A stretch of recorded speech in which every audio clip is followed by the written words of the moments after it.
I want to start off with a definition of a hardware security module, or as we also know it, an HSM.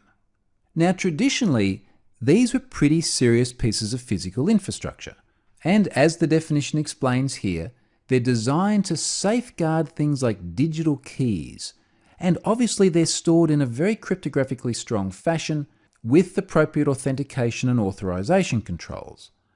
An HSM, as a dedicated physical machine, will be resilient to things like tampering, because inevitably that's what an attacker wants to do. They want to get the keys out of the device.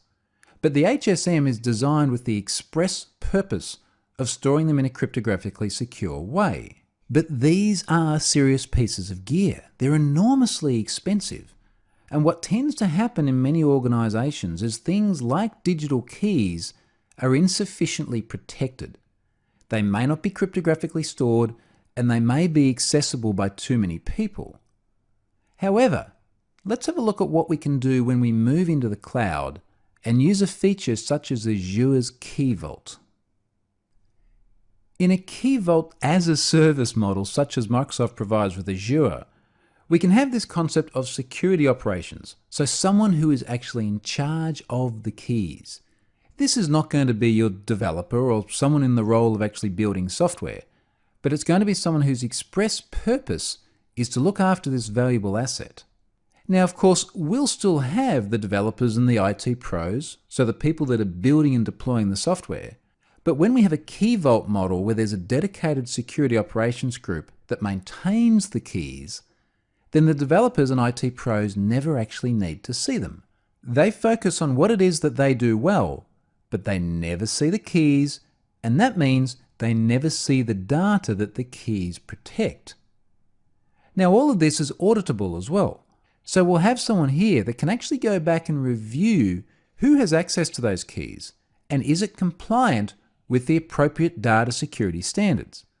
So now key management becomes not only a very secure process in terms of how that valuable information is stored, but a very traceable process, because everyone has a discrete role and their actions are carefully logged. Let's have a look at how it looks in action.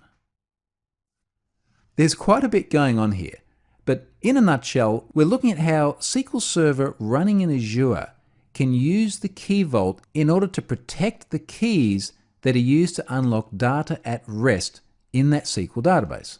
So you'll see here we've got our SQL Server administrator up in the top left managing the SQL Server instance, and then we've got security operations and the auditor over there towards the right who do their own discrete tasks in terms of how they manage the Key Vault.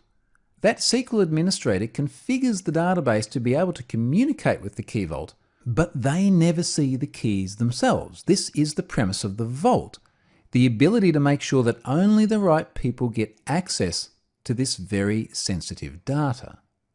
This is all configurable as a cloud service.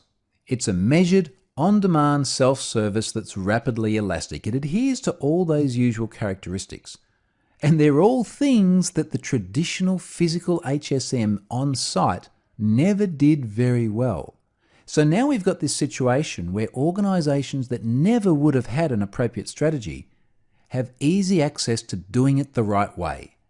And that's the joy of having a Key Vault as a service. Now, I've just mentioned auditability a couple of times. So let's move on and have a look at just how much visibility we get into what's been happening within a cloud environment.